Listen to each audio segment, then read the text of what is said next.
الحمد للہ رب العالمین والعاقبۃ للمتقین والصلاة والسلام علی اشرف الانبیاء والمرسلین اما بعد اعوذ باللہ من الشیطان الرجیم بسم اللہ الرحمن الرحیم فسبح بحمد ربک واستغفر انہ کان توابا صدق اللہ العظیم وصدق رسولہ النبی الکریم ان اللہ وملائکتہ یصلون علی النبی یا ایہا الذین آمنوا صلوا علیہ وسلموا تسلیما الصلاة والسلام علیک یا سیدی یا رسول اللہ وعلی آلک واصحابک یا سیدی یا حبیب اللہ اللہم صلی علی سیدنا و مولانا محمد معدن الجود والکرم وعلى آلہ واصحابہ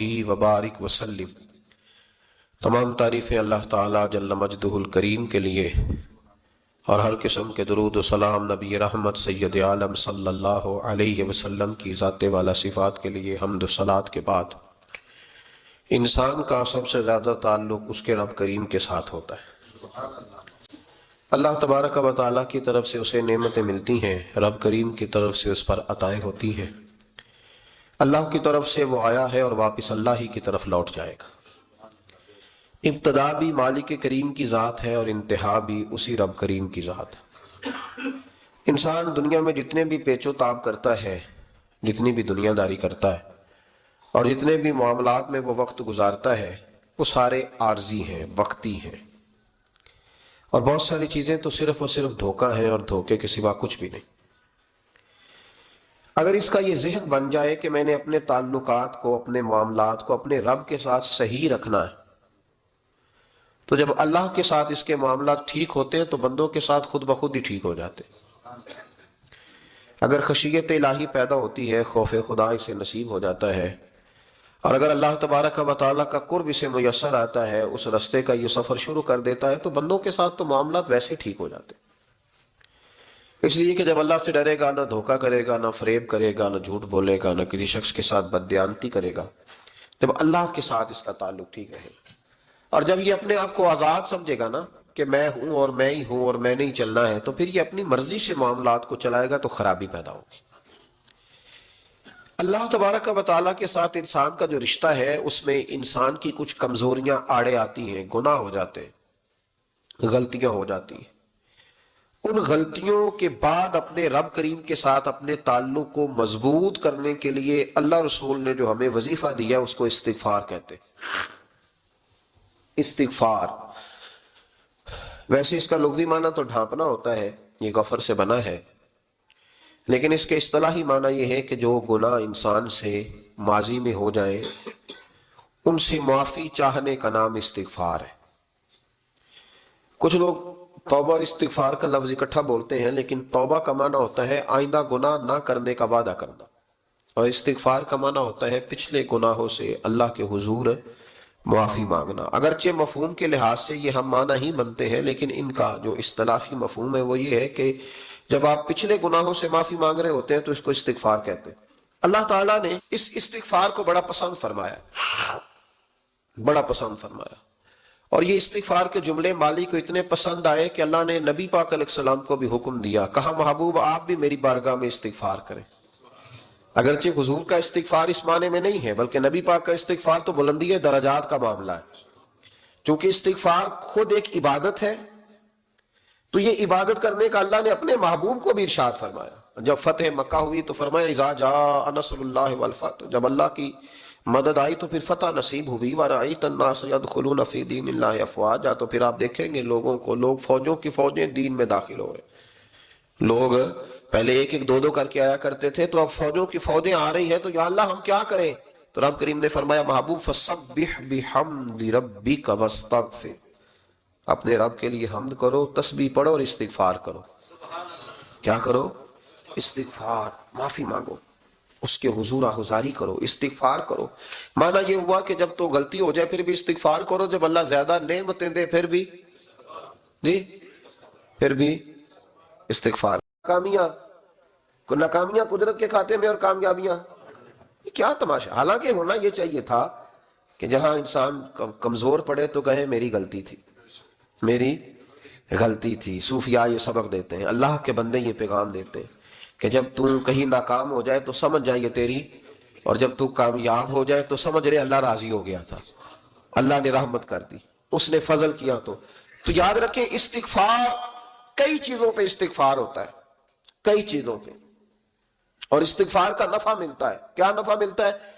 وہ سورہ نوح کی آیت نمبر 10، 11 اور 12 میں اللہ نے بیان فرمایا کہ استغفار صرف گناہ سے معافی چاہنے کا نام نہیں، بلکہ استغفار کا تمہیں فائدہ ملے گا۔ کیا؟ رب فرماتے ہیں فَقُلْ تُسْتَغْفِرُوا رَبَّكُمْ۔ جب حضرت نوح کی قوم قحط کا شکار ہو گئی، آزمائشیں آ گئیں، تو آ کے حضرت نوح سے کہنے لگے اب ہم کیا کریں؟ تو کیا کہا حضرت نوح نے؟ فرمایا فَقُلْ تُسْتَغْفِرُوا رَبَّكُمْ، آپ نے فرمایا اپنے رب سے استغفار کرو، اپنے رب سے۔ انہوں نے قحط کی بات کی، انہوں نے کہا کہ کھیتیاں اجڑ گئی ہیں، بارش نہیں ہو رہی، قحط کی بات کی۔ آپ نے کیا کہا؟ استغفار کرو، کیوں کہ انہو کان غفارا، بے شک اللہ بڑا ہی بخشنے والا، وہ کیا کرے گا؟ یرسل السماء علیکم مدرارا، وہ تم پر موسلا دار بارش برسائے گا۔ جب تم استغفار کرو گے تو اللہ موسلا دار بارش برسائے گا، وَيُمْدِدْكُمْ، اور وہ تمہاری مدد کرے گا۔ استغفار کرنے والے کی اللہ کیسے مدد کرے گا؟ بِأَمْوَالٍ وَبَنِينَ، تمہیں مال بھی عطا کرے گا اور بیٹے بھی عطا کرے گا، بارش بھی دے گا استغفار کرنے والے کو، اور مال اور اولاد سے اس کی مدد بھی کرے گا۔ وَيَجْعَلْ لَكُمْ جَنَّةٍ وَيَجْعَلْ لَكُمْ أَنْهَارًا، اللہ تمہیں جنت بھی عطا کرے گا اور تمہیں نہریں بھی عطا فرمائے گا، تمہارے لیے جنت بھی بنائے گا، انہار بھی بنائے گا۔ توبہ کا، استغفار کا تمہیں یہ فائدہ ملے گا۔ ایک استغفار، ہمارے بزرگوں نے وہ لکھا ہے کہ جب انسان کو اللہ نعمتیں دیتا ہے تو پھر رب کا حکم ہے کہ اس پر شکر بھی کرے، نعمتوں پر اللہ کا شکریہ نہ کرنے پر بھی استغفار کرنا چاہیے۔ اے اللہ تو نے بڑا کچھ دیا تھا پر میں شکر ادا اس پر بھی۔ ہمارا تو اب یہ حال ہے کہ جو ہمارے پاس چیزیں ہیں وہ ہم کہتے ہیں یہ تو میرا حق تھا، لیکن جو نہیں وہ مجھے فٹافٹ ملنی چاہیے۔ مطلب اگر میرے پاس صحت ہے تو اس کو میں اپنا حق سمجھ لیتا ہوں کہ یہ تو میرا، یہ چونکہ ٹھیک ہے جی، یہ تو صحیح ہے، تندرستی ہے، یہ تو ٹھیک ہے، لیکن کار کوئی نہیں، وہ ذرا مل جانی چاہیے۔ اولاد تو میرے پاس ہے، وہ تو میرا حق تھا، میرا رائٹ تھا، معاذ اللہ، وہ تو ہم نے حق بنا لیا۔ اور میرے پاس بنگلہ کوئی نہیں، وہ مجھے فٹافٹ مل جانا چاہیے۔ بھئی یہ کس طرح تیرا حق تھا؟ کس حساب سے؟ یعنی جو چیزیں ہیں ان کو سنبھالنے کی فکر نہیں ہے، اور جو نہیں ہے ان کے طلب کی فکر لگی ہوئی ہے۔ شکر نعمت کو محفوظ کر دیتا ہے، شکر نعمت کو محفوظ کر دیتا ہے، اور ناشکری نعمت کو لَئِن شَكَرْتُمْ لَأَزِيدَنَّكُمْ وَلَئِن كَفَرْتُمْ إِنَّ عَذَابِي لَشَدِيدٌ۔ اللہ فرماتے شکر کر، میں تیری نعمتوں میں اضافہ کر دوں گا، اور ناشکری کرے گا تو عذاب دوں گا۔ شکر نہیں نہ ہوتا، شکر نہیں ہوتا۔ دیکھیں نا، 100 روپے ابا جی نے دیا ایک بچے کو، اور اس کو کہا کہ جا دکان سے کچھ چیز لے آ، تو وہ 100 روپیہ اس نے رستے میں جاتے کہیں پھاڑ دیا یا گوا دیا، تو اب وہ والد سے دوبارہ 100 مانگتا ہے، تو والد کہتا ہے کہ پہلے 100 کا تو نے کیا کیا؟ نہیں سمجھ آئی آپ کو میری بات؟ پہلے 100 کا کیا کیا؟ تو وہ کہے گا جی با میرا دل کرتا تھا میں نے پھاڑ دیا۔ جوان بچہ ہے، سمجھدار ہے، 12-14 سال کا ہے، میرا دل کیا تھا میں نے پھاڑ دیا، ختم ہو گئی بات۔ تو ابا نیا 100 دے دے گا؟ سبحان اللہ، کتنے خوش ہو کے آپ کہہ رہے ہیں نہیں دے دینا سو، یہ کیسے ہو سکتا ہے؟ بھائی کروڑ پتی والد بھی ہو تو 100 کا نوٹ دوبارہ دیتا کیوں؟ بیٹا نہیں اس کا پیار نہیں، کیوں نہیں دے رہا؟ وہ کہتا تو نے میرے پہلے 100 کی قدر نہیں ڈالی، نیا تجھے کیسے مل جائے؟ تو نے خیال ہی نہیں کیا، تو نے جدوجہد ہی نہیں کی، تو نے۔ حضرت ملا رومی نے مثال دی ہے، جناب رومی فرماتے ہیں کہ بغیر محنت کے لوگوں کو اللہ نے نعمتیں دی ہیں تو انہوں نے شکر ہی نہیں ادا کیا۔ اندھے سے پوچھ آنکھ کی قدر کیا ہے، پوچھ اندھے سے، پوچھ معذور سے کہ ٹانگوں پہ چلنا کتنی بڑی نعمت ہے، کبھی پوچھ اس سے جس کا مکان تو ایک کنال میں ہے پر رونے والا بچہ کوئی بھی نہیں، پوچھ اس سے جس کی جیبیں دولتوں سے بھری ہوئی ہیں پر کوئی نہیں کہتا کہ ابا 10 روپے دینا، پوچھ یہ کتنی بڑی تکلیف ہے۔ حضرت رومی نے لکھا ہے، وہ فرماتے ہیں کہ ایک والد تھا تو اس نے بڑی دولت کمائی تھی، تو اس کا بیٹا بے دریغ ہی اڑاتا رہتا تھا، کبھی ادھر پیسے بھگا دیے، کمائے نہیں تھے نا، محنت نہیں نہ کی تھی، کمائے نہیں تھے۔ والد بڑا سمجھاتا تھا پر سمجھ نہیں آتی تھی۔ ایک دن اس کے ابا کے ذہن میں ایک بات آئی، وہ کہنے لگا بیٹے یار میں کنگال ہو گیا ہوں، اچانک حالات خراب ہو گئے، ایک آنا مجھے چاہیے، دوائی خریدنی ہے، کہیں سے لے کے آؤ۔ اس نے کہا ابا مسئلہ ہی کوئی نہیں، یار ہی بڑے، بہت سارے لوگوں کے ساتھ رات میں جاتا ہوں روٹی کھانے ہوٹل میں، کئی ہیں جو میرا انتظار کر رہے ہوتے ہیں، فیس بک والے اور جناب وہ سیلفی والے، بڑے سارے ہیں جو کہتے ہیں تیرے بغیر گزارا ہی نہیں، بڑے ہیں جو روز سویرے اٹھ کے پہلے مجھے السلام علیکم کا میسج کرتے ہیں، پھر اس کے بعد کسی اور سے، بڑے ہیں کوئی مسئلہ ہی نہیں۔ ایک کے پاس گیا، ایک آنا چاہیے، اس نے دے دیا، لا کے ابا کو دیا، تو ابا گھر کے اندر جو امیر لوگ ہوتے تھے گھر میں کنواں کھدوا لیتے تھے، ابا کنویں کے کنارے بیٹھا تھا، جب بیٹے نے آنا لا کے رکھا تو اس نے پانی میں پھینک دیا۔ اگلی صبح پھر کہا بیٹے ایک آنے کی ضرورت ہے، دوا خریدنی ہے، اس نے کہا مل جائے گا، دو چار پانچ دوست ابھی ہیں بڑے مالدار، ان سے جا کے کہا، ایک سے آنا لایا، ابے نے پھر پھینک دیا، تیسرے دن بھی پھینک دیا، چوتھے دن بھی، یار اب ختم ہو گئے۔ کچھ آہستہ آہستہ دوستوں کو پتہ چل گیا کہ کنگال ہو گیا ہے، خبر پھیل جاتی ہے نا، اب بھوکا ہو گیا ہے، اب آہستہ آہستہ موبائل بند ہونے لگے، آہستہ آہستہ جو ہے وہ نمبر بلاک ہونے لگا، حالات بگڑ گئے۔ اب جب اسے پتا تھا کہ یار تو اب دروازہ کھٹکھٹاتا ہوں تو کہتے ہیں کہ اسے کہہ دو میں گھر نہیں، ابا نے تو آنا مانگنا ہے، اور میں بے دریغ دولت ابا کی اڑاتا رہوں، اب یہ بھی نہیں کہہ سکتا کہ مجھے دیتا کوئی نہیں۔ شہر سے باہر نکل گیا، سارا دن مزدوری کی، جد و جہد کی، کبھی کام کیا نہیں تھا، ہاتھوں پہ چھالے پڑ گئے۔ بڑا مشکل ہوتا ہے جن لوگوں نے کام نہ کیا ہو، انہیں کرنا پڑ جائے تو تکلیف کا شکار ہو کے ایک آنا کمایا، شام کو لا کے والد کی ہتھیلی پہ رکھا تو اس نے پھینکا نا جب کنویں میں تو چیخ پڑا، کہنے لگا ابا جی آپ سیاڑے بیاڑے بندے ہیں، روز پیسے لا کے دیتا ہوں، کنویں میں پھینک دیتے ہو، کوئی کرنے والی بات کرو، نہیں دوائی کھانی تو نہ کھاؤ، ضائع کیوں کرتے؟ تو بیٹے کو باپ نے تھپکی دے کے بٹھا لیا، اس نے کہا بیٹا میں نے پہلے دن تو نہیں پھینکا، تو ساتواں دن میں روز پھینکتا ہوں، آج تیری چیخیں کیوں نکلی؟ کہنے لگا ابا پہلے ادھار کے تھے آج مزدوری کے ہیں۔ نہیں سمجھ آئی بات؟ پہلے بولیے، اور آج میری محنت ہے، مزدوری ہے، جد و جہد ہے۔ تو والد کہنے لگا بیٹے یہی میں تجھے سمجھانا چاہتا تھا، وہ میرے بھی محنت کے ہیں جو تجھ روز یاروں کو کھلاتا ہے، وہ میں نے بڑی جد و جہد سے جمع کی ہے، میں کنگال نہیں ہوا، صرف تجھے سمجھانا تھا۔ او بھائی یہ آنکھیں تیری محنت کی نہیں نا، اس لیے تو شکر نہیں ادا کرتا۔ یاد رکھیں کہ اللہ کو منانا چاہیے، استغفار کرنا چاہیے، اس کی برکات۔ حضرت موسیٰ ساری قوم کو لے کے نکل گئے، آؤ بھائی میدان میں اللہ کی بارگاہ میں استغفار کریں اور بارش کا سوال کریں، بارش مانگیں۔ جب باہر نکلے دیر تک دعائیں ہوتی رہیں تو حضرت موسیٰ علیہ السلام کو رب کریم نے وحی فرمائی کہ موسیٰ آپ کی قوم میں نے ایک شخص ہے جس کو 40 سال ہو گئے نافرمانی کرتے، اس نے رب سے صلح نہیں کی۔ کتنے لوگ ہیں؟ ایک، اور 40 سال سے وہ نافرمان ہے، اس کو مجمع سے نکال دو بارش ہو جائے۔ اگر ایک گناہگار کی وجہ سے بارش رک جاتی ہے، اور جہاں دروازے کھلے ہوئے ہوں، جہاں تنہائیاں خوفناک ہوں، اور جہاں تباہی اتری ہوئی ہو، اور جہاں لوگ کروڑوں روپیہ مال ہڑپ کر گئے ہوں، اور جہاں علماء کو ہتھ کڑیاں لگا کے ٹھنڈی زمینوں پہ لٹا دیا جائے اور قوم کہہ رہی ہو اچھا ہوا اچھا ہوا، اور لوگ پھبتیاں اڑا رہے ہوں، مذاق کر رہے ہوں، تو پھر اس قوم پہ کس طرح کر کے فضل الہی۔ اور یہ مولوی کا معاملہ نہیں، یہ تو ممبر رسول کا معاملہ ہے۔ میرے مصطفیٰ نے یہ نہیں کہا پیر میرا وارث ہے، حضور نے فرمایا عالم میرے دین کے وارث ہے۔ ہاں حضور نے فرمایا جس نے عالم کے چہرے کا دیدار کیا سمجھے میں نے اپنے نبی کی زیارت کی ہے۔ لیکن یہاں تو خیر یہ عنوان نہیں، ورنہ میں اس پر جاتا ہے۔ تو کہا ایک بندہ ہے 40 سال سے اللہ کی نافرمانی کر رہا ہے، وہ اگر نکل جائے تو بارش ہو جائے گی۔ حضرت موسیٰ نے اعلان کر دیا بھی ایک شخص ہے، وہ اگر نکل جائے تو بارش ہو جائے گی۔ پتہ تو ہوتا ہے نا سب کو، مجھے بھی پتہ ہے کہ میں اندر سے کیسا ہوں، اور آپ کو بھی خبر تو ہوتی ہے نا جی۔ جب بات ہو رہی ہوتی ہے تو پھر پتہ تو چلتا ہے نا کہ بات کہاں جا کے سیٹ ہو رہی ہے، پتہ چلتا ہے نا۔ اسے بھی چل گیا پتہ، اب اندر ہی اندر رونے لگا۔ اور دیکھو امام رازی اور امام غزالی دونوں نے لکھا ہے کہ اس درد سے رویا، اس درد سے کہ ادھر والے کو بھی پتہ نہ چل جائے، مجمع کے اندر کھڑا ہے اور ادھر والے کو بھی استغفار، دیکھو ادھر والے کو بھی پتہ نہ چل جائے اور ادھر والے کو بھی کہیں ہجوم میں غم میں بھی توہین نے ضبط غم نہ ہوئی، ہم اس احتیاط سے روئے کہ آنکھ نم نہ ہوئی۔ ہجوم میں غم میں بھی توہین نے ضبط غم نہ ہوئی، ہم اس احتیاط سے روئے کہ آنکھ نم نہ ہوئی، روئے بھی پر کسی کو آنسو نہیں دیکھنے دیے۔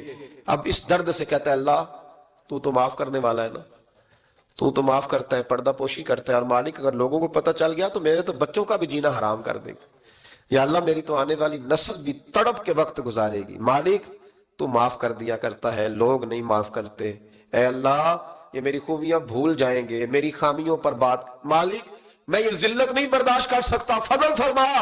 حضرت موسیٰ نے دوبارہ اعلان کیا نکلتے ہو کہ نہیں نکلتے؟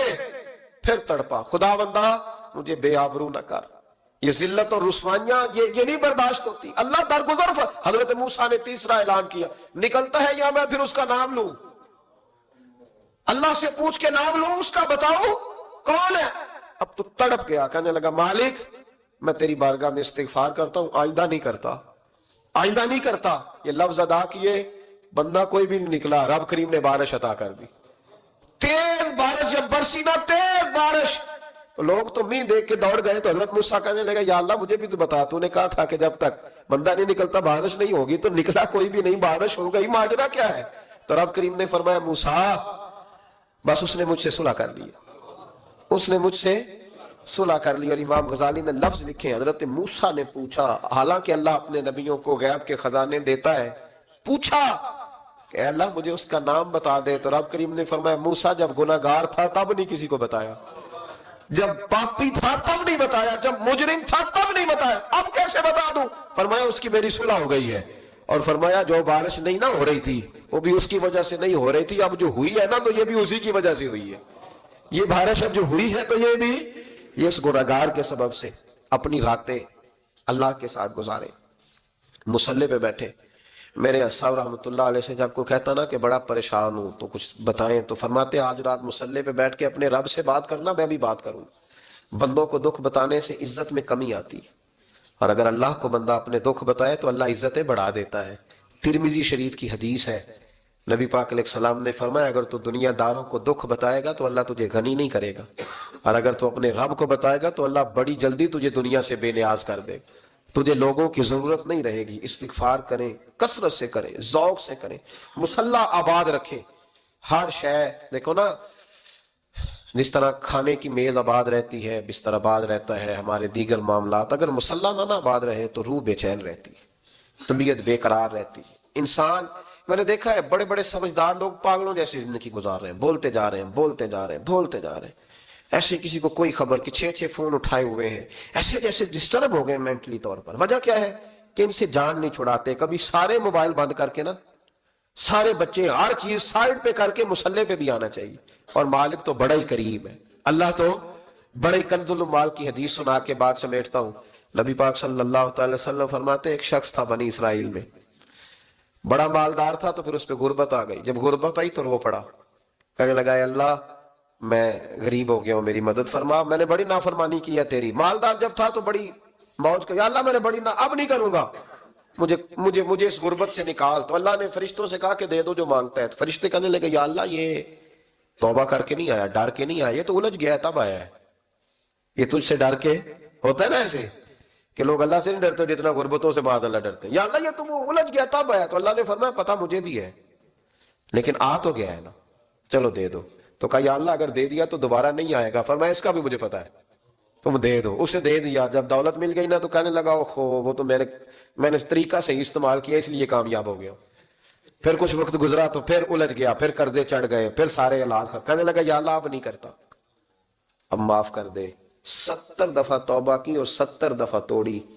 حبیب کریم فرماتے ایک دن بستر پہ تھا، آسانی تھی، 70 دفعہ فرشتوں نے کہا یا اللہ یہ جھوٹا ہے، جھوٹ بولتا ہے، یہ تو غربت آئی ہے تو تیری بارگاہ میں آیا ورنہ کبھی نہ آتا، بیمار ہوا ہے تو آیا، اس کا تو بچہ بیمار ہوا ہے تو آیا ورنہ کبھی نہ آتا۔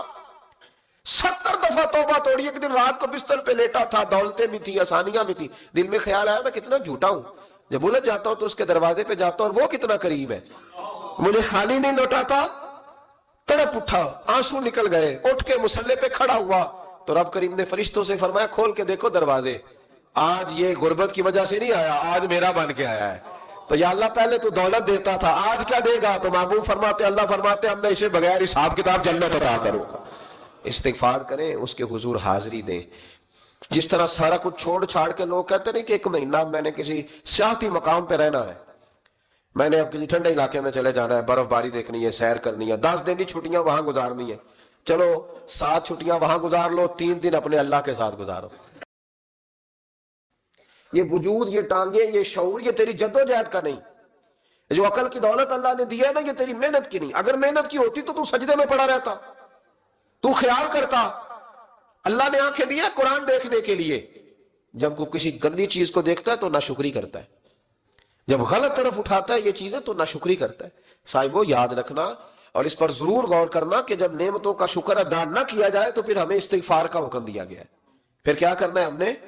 استغفار کا. یا اللہ ہم تیری نعمتوں کا شکر ادا نہیں کر سکے تو ہمیں معاف فرما دے, تو ہم سے درگزر فرما, معاف فرما. ایک استغفار اس بات کا ہے کہ دیکھیں نا, یہ رسول پاک علیہ السلام کا فرمان, یہ حدیث امام راضی نے لکھی ہے, اور نبی پاک کی فرمان کے لحاظ سے جو چیز ہمارے سامنے آئے نا اس پر ہماری آنکھیں بھی کھل جانی چاہیے, دل بھی کھل جانا چاہیے کہ کوئی خاص ہی بات تھی جو حضور نے بیان فرمائی صلی اللہ علیہ وسلم. سرکار دو عالم علیہ السلام نے فرمایا ایک آدمی نے 500 سال بغیر ریاکاری کے اللہ کی عبادت کی. کتنے سال؟ 5 سال نہیں ہوتی بغیر ریاکاری کی. تہجد پڑھنے والا جب تک 6 لوگوں کو بتا رہا نہ دے تہجد پڑھی ہے, اتنی دیر تو تہجد آگے بڑھتی نہیں. کم از کم 6 بندوں کو پتا ہونا چاہیے. اور میرے جیسے حاجی نمازیوں کا تو دل کرتا ہے کہ وظیفے پہ بندہ رکھا جائے جو تعریفیں کرے صبح و شام. حاج صاحب کی کیا بات ہے, حضرت صاحب کی وظیفہ دیں گے اس کو مہینے کا, وہ تعریف کرے کھول کے کہ آپ کی بڑی بات. یہ مرض ہے, تعریف سننا نا یہ بیماری ہے, اس نے جھوٹ کو جنم دیا ہے, بہت بڑا مرض ہے. حضرت سعدی نے اس پر بہت بڑے مقالہ جات لکھے ہیں اور فرماتے ہیں یہ مرض کچھ لوگوں میں بہت زیادہ ہوتا ہے. ایک امیروں میں, امیر لوگ ناراض نہ ہو جائیں پر انہوں نے کہا ہے تو کوئی حکمت ہوگی نا, امیروں میں تعریف سننے کا مرض بہت زیادہ ہوتا ہے. فرماتے ہیں ایک بادشاہوں میں اور تیسرا عورتوں میں, ان میں یہ بیماری بہت زیادہ ہوتی ہے. کوئی تعریف نہ کرے تو خود اپنی کرنی شروع کر دیتے ہیں, خود ہی کہہ دیتے ہیں کہ کیا بات سی, میرے ابا جی تے وہ تے 100 حال چلدا سی تے 150 بندہ ٹکر کر, ابا جی دی چھڑ تو دس تیرے کنے چل دین, تیرے کو کنے بندے روٹی کھاندے, اپنی بات کرنا. اقبال کہتے تھے تو وہ آبا تمہارے ہی مگر تم کیا ہو, ہاتھ پہ ہاتھ درے منتظر فردا, ابا جی کی دادا جی کے چھوڑ اپنی کر, ہمیں تو تیرا پتہ ہے تو اپنی بات کر, تیرے اندر بھی کوئی چیز ہے کہ نہیں. ابا دادا تو سب کے بڑے, حضرت آدم کی اولاد ہے تو حضرت آدم نبی تھے, تو باپ دادا تو سب کے بڑے بڑے ہی ہیں. بات یہ ہے کہ اپنی بات کرنی چاہیے نا. تو یہ بیماری ہے, یہ نقص ہے. 500 سال بغیر ریاکاری کی عبادت, اور بیان میرے نبی کریم علیہ السلام فرما رہے ہیں 5, بولیے, یہ بہت بڑا مسئلہ ہے. دکھاوا نہ ہو, ریاکاری نہ ہو. ہم مجالس میں جاتے ہیں نا جناب, محافل میں, تو لسٹ ملتی ہے, یہ چوہدری صاحب نے صدارت ہے, انہوں نے خصوصی تعاون کیا ہے, تو یہ فلانے صاحب ہے تو ان کا بھی نام لینا ہے. تو میں کبھی کبھی کہہ دیتا ہوں کہ یار آپ نے تو کہا تھا یہ نبی پاک کی تعریف کی محفل ہے, اور یہ آپ نے لسٹ لگا دی ہے پوری تعریف کرنے والوں کی. کچھ ضروری ہے کسی کا نام لینا اور اس کا جناب ذکر کرنا اور اشتہار پہ اس کی فوٹو آنا, یہ کچھ ضروری ہے؟ ویسے بھی کوئی اچھا لگتا ہے کہ نبی پاک کے نام کی محفل اور میں کو میں صدارت کر رہا ہوں؟ ڈرنا چاہیے نا مجھے اللہ تعالیٰ, حضور کی محفل اور میری صدارت. اس پر کبھی غور کریں. اگر کوئی راہ طریقت کا مسافر ہوگا تو تڑپ جائے گا کہ نبی پاک کے نام کی محفل اور سرپرستی ایک ایسے آدمی کی جس کو وضو تک نہیں کرنا آتا. چھ معنی دار کوئی دھندا ہے معاذ اللہ تعالیٰ, جس کا جو دل کرے وہ کرتا جائے. 500 سال بغیر ریاکاری کی عبادت کی, 5 بڑا مشکل ہوتا ہے. حضور فرماتے ہیں یہی بندہ جب اللہ کے حضور کھڑا کیا جائے گا تو رب کریم اس سے کہے گا کہ چلو اس کو میرے فضل سے جنت میں لے جاؤ. تو عرض کرے گا مالک فضل تو ٹھیک ہے پر 500 سال لگائے ہیں میں نے. 5 وہ مولوی صاحب میری طرح کے بیچارے جو امام مسجد ہوتے ہیں نا, تو وہ بھی کہتے ہیں جب میں آیا تھا تو 30 بچے تھے مسجد میں, اب 80 ہو گئے. اور بھائی یہ بندوں کو بتانے کی کیا ضرورت ہے, یہ تو اللہ کی رضا کے لیے ہے نا, تو چھوڑ اس میں اتنا تذکرہ کرنے کی کیا حاجت ہے.